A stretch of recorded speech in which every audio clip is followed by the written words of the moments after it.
SC de Sport Center, mas pode ser de 5 companheiros. Aqui estamos com muita informação para fechar este sabadão. Está aqui para o Campeonato Brasileiro. Aqui ao meu lado, Eugênio Leal, Breiler Pires. Companheiros, boa noite. Para começo de conversa, vamos falar do jogo que abriu a última rodada do primeiro turno, a rodada 19.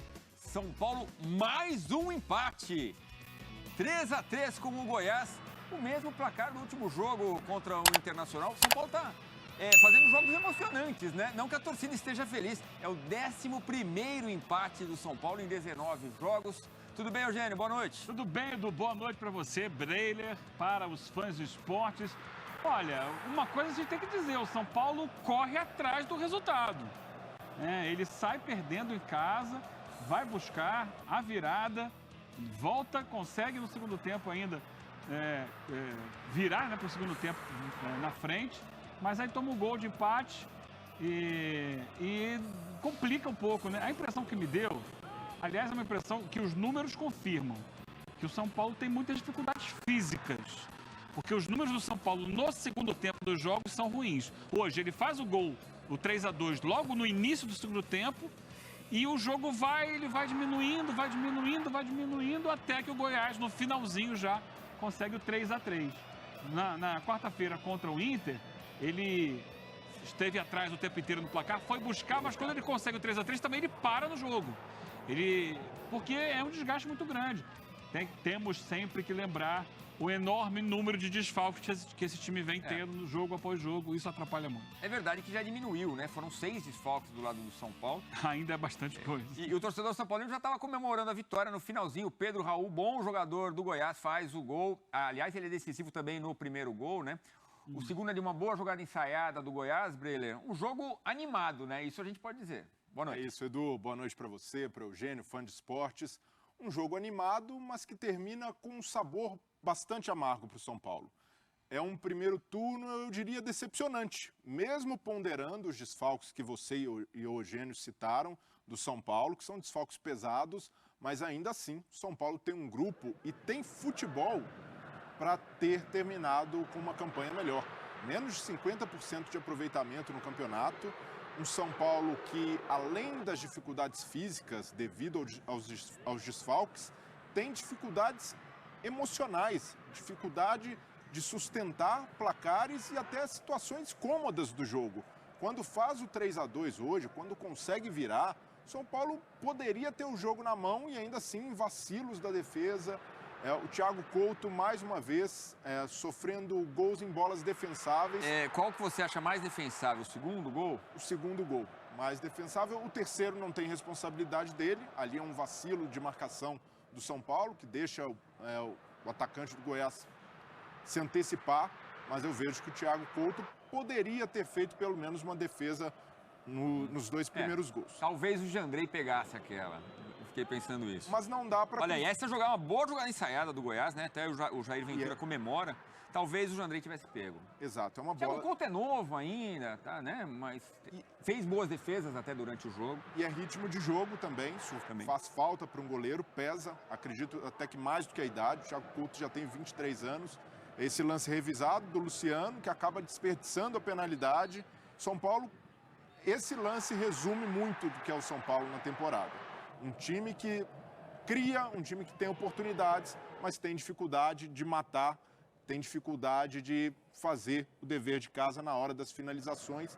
E esses pecados custam caro no Campeonato Brasileiro.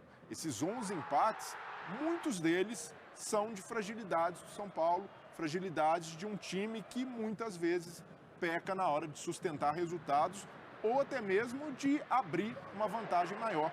E hoje esse jogo contra o Goiás provou mais uma vez uma fragilidade do São Paulo até surpreendente no Morumbi, que conta com o apoio frequente do torcedor, que não tem abandonado o São Paulo, mas fora das competições de mata-mata tem deixado a desejar.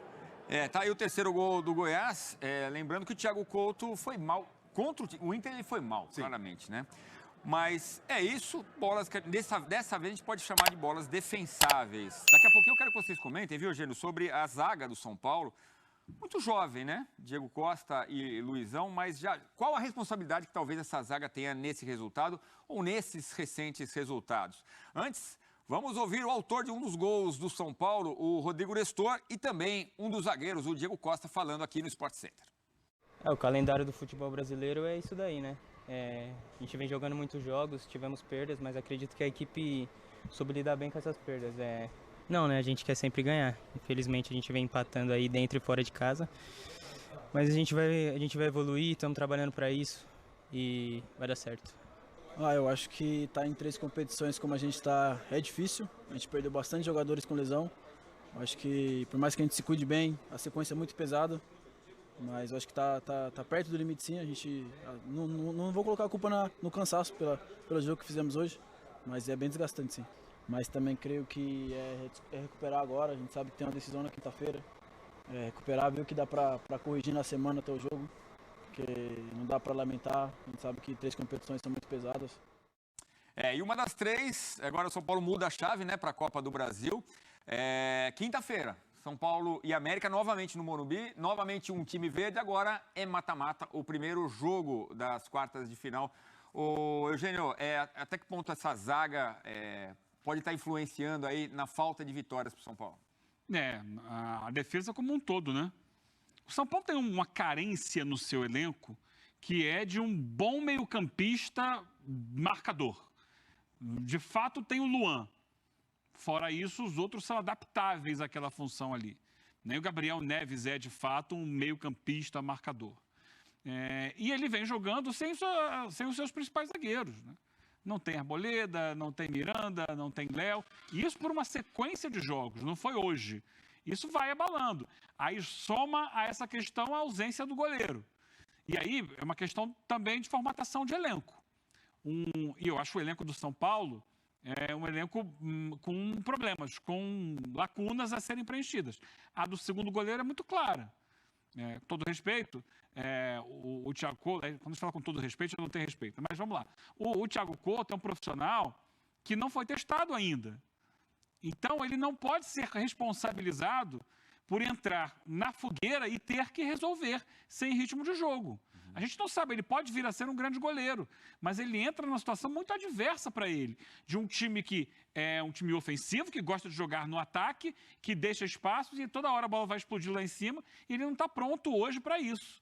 São Paulo liberou o Thiago Volpi, que era o seu goleiro titular, perdeu o espaço quando o Jandrei chegou, mas talvez fosse importante mantê-lo ali como reserva, porque, apesar de alguns erros, eu acho que ele estaria num nível melhor hoje, mais pronto do que o Thiago Couto, que ainda é um goleiro para a gente esperar para ver se vai dar certo ali na frente. E vale repetir, ele fez boas defesas no jogo contra o Inter e também nessa partida contra o Goiás. Regularidade. O goleiro ele não pode ter altos e baixos, né? Ele tem que pegar, no mínimo, as chamadas bolas defensáveis. Não precisa fazer milagre. Uma defesa extraordinária, essa daí ninguém cobra. Mas que ele pegue as bolas defensáveis, todo mundo exige, num time como o São Paulo. O titular Jandrei deve voltar na quinta-feira contra o América. Essa é a expectativa aí da comissão técnica do São Paulo. Aliás, por falar em bom goleiro, vamos ouvir o técnico são paulino, Rogério Ceni, sobre esse empate com o Goiás. Jogamos pelo 4º gol, acho que isso é positivo, jogamos pelo 4º gol todo o tempo. E aí, infelizmente, na marcação nós estamos deixando a desejar. E os placares, é legal para quem assiste, mas para um treinador sofrer 6 gols em 2 jogos, apesar dos mesmos 6 marcados, mas eu acho que mostra, alguns erros coletivos, uma ou outra falha individual. Mesmo jogando pela vitória, é difícil de você aceitar, né, um resultado como esse, praticamente no final do jogo, né, faltando 2 minutos, não sei, 3 minutos. Ali é a falta de um pouco de concentração. É que nós jogamos dia 14, 17, 20 e 23. Com tanta gente fora, chega uma hora que o cansaço ele bate. Tomar 3 gols não é que é do Goiás, não. Tomar 3 gols é muito ruim para um time profissional. Tomar 3 gols num jogo mostra que eu como treinador e o time como um todo, precisa evoluir nesse quesito. E se eu digo que ele é um jogador pronto, ele é um jogador pronto. Se ele está pronto para entrar num time e jogar assim, do dia para a noite, assim, aí já é um pouco mais difícil, né? Para o treinador é um inferno, né? Em 2 jogos tomar 6 gols não é nada bom. Agora, ele falou sobre a possível chegada, em outro trecho da entrevista, né? Sobre a possível chegada do Galopo, o jogador do Banfield, ainda não confirmado, mas ele está esperando, está contando com isso. E sobre a possível chegada de mais um zagueiro. Aquilo que a gente estava falando aqui, né, Breler? Realmente é uma carência. É necessário. São Paulo precisa encorpar mais esse elenco, ainda mais nesse contexto de tantos desfalques. Rogério chegou a ter um time inteiro, 11 jogadores fora por lesão, por suspensão. E isso impacta o trabalho de qualquer treinador. Então é natural que o Rogério reclame, reivindique reforços e, de fato, esse elenco precisa. O Eugênio citou goleiro, falta zagueiro, um meio-campo não só de marcação, mas também um meio-campo com características do Galopo. Um jogador de chegada na área, que possa dar mais versatilidade para esse meio-campo do São Paulo. Velocista. Velocista pelo lado, chegou o Marcos Guilherme. Que não é exatamente um velocista. É um jogador leve, É. mas que não tem a característica daquele cara de explosão, que seria o cenário ideal que o São Paulo deveria encontrar. Mas ainda assim, mesmo ponderando todas essas dificuldades, o São Paulo no segundo tempo, o Rogério pode ter no banco Nicão, o próprio Marcos Guilherme, entra e já altera a característica do jogo, Igor Vinícius. Então, ainda assim, é um elenco que poderia um pouco mais. A gente não está cobrando o São Paulo disputando a liderança, mas eu vejo que no Campeonato Brasileiro, em que pese todos os desfalques, esse São Paulo poderia ter entregado mais, até pelo que jogou. O nível de futebol do São Paulo no primeiro turno não foi ruim. O São Paulo teve um bom desempenho, mas não conseguiu converter isso em vitórias, e esses 11 empates dizem muito sobre a campanha do São Paulo até aqui. Um time que peca muito na hora de finalizar e na hora de controlar resultados favoráveis. O bom desempenho, muito torcedor São Paulino levou em consideração, não, com tantos desfalques até que tá legal. Então, até o empate contra o Inter foi comemorado 3-3, né? Foi um empate muito mais fora de casa, saindo atrás do placar, correndo atrás do resultado o tempo todo. Aí dá para considerar um bom resultado. Hoje, o mesmo placar não é considerado um bom resultado. E o Goiás, inteligentemente, botou ali 2 linhas de 4, como se espera de um time que está jogando fora de casa. E ali com o Pedro Raul na frente, fazendo pivô, o Goiás sendo inteligente, jogando o futebol que se propôs a jogar com eficiência, né? O Goiás teve a sua proposta de jogo, mas é uma proposta conhecida também. O Jair Ventura, ele adota esse princípio, ainda mais em jogos fora de casa, tem uma defesa bem fechada, mas não foi tão fechada assim que o São Paulo conseguiu penetrar, conseguiu fazer jogadas. Teve o lance do pênalti com o Luciano, ali poderia ter dado uma tranquilidade. Mas eu vejo que esse São Paulo precisa ser mais cirúrgico. Hoje o Calleri voltou a marcar. Estava quase um mês sem marcar no Campeonato Brasileiro. Quando o artilheiro do seu time não marca tantos jogos, isso também pesa. Mas é uma boa notícia para o São Paulo ter o Calleri ativo. Mas esse jogo, o São Paulino ali poderia analisar pelo lado positivo, copo meio cheio, o Calleri voltando a fazer gol. Um São Paulo que, embora não tenha saído com resultado, teve produção ofensiva, mas aí o torcedor vai se lembrar de outros jogos em que o São Paulo vacilou novamente no Morumbi. O jogo contra o Juventude, um 0-0 contra o Lanterna do campeonato. Então são pecados que, no acumulado, fazem a diferença e fazem com que o São Paulo esteja numa colocação que não é condizente com o futebol que joga e com o futebol que pode jogar pelo elenco que tem, mesmo desfalcado. E no orçamento do São Paulo para o ano, a expectativa é 6º lugar. No momento é 9º do Campeonato Brasileiro, né? Subiu um pontinho, mas todo mundo vai jogar ainda. Quer dizer, está abaixo da expectativa, do que espera. Acho que é até realista, ficar entre os 6 primeiros, está dentro do que se espera do São Paulo, Eugênio. Se ficar empatando assim, não vai chegar. E aí eu vou entrar numa questão difícil, mas assim, porque a gente está de fora aqui, fica falando o que o técnico tem que fazer ou não, ele está lá dentro, ele sabe. E eu admiro muito a característica do Rogério de procurar ser um técnico ofensivo. Acho que a gente precisa disso, o futebol brasileiro precisa disso, é bom para o espetáculo, a gente gosta de ver os jogos, isso é tudo ótimo. Mas acho que às vezes falta um pouco de equilíbrio ao time do São Paulo. O equilíbrio de saber se compactar sem a bola, saber ocupar os espaços do campo quando está vencendo o jogo ou quando está empatando para não tomar um gol que o deixe atrás do placar.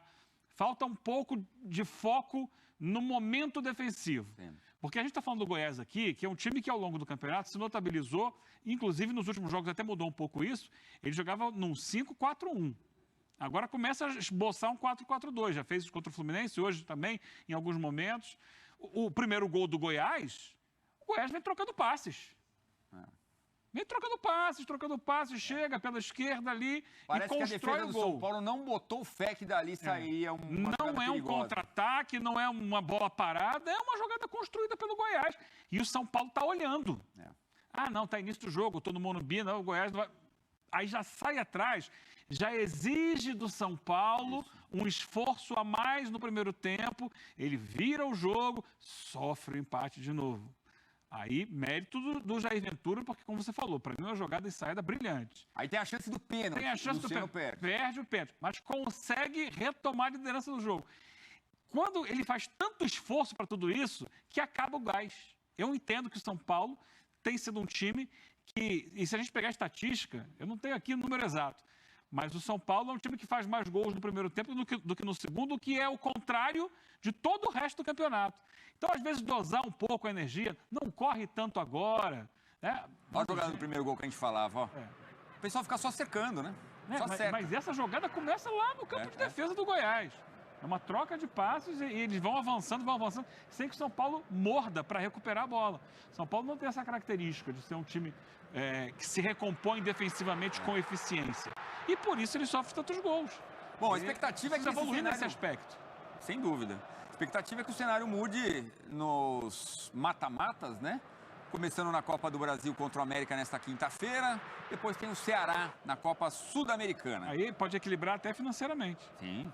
E como? Muito bem. Então é isso. Primeiro jogo desta rodada derradeira do primeiro turno.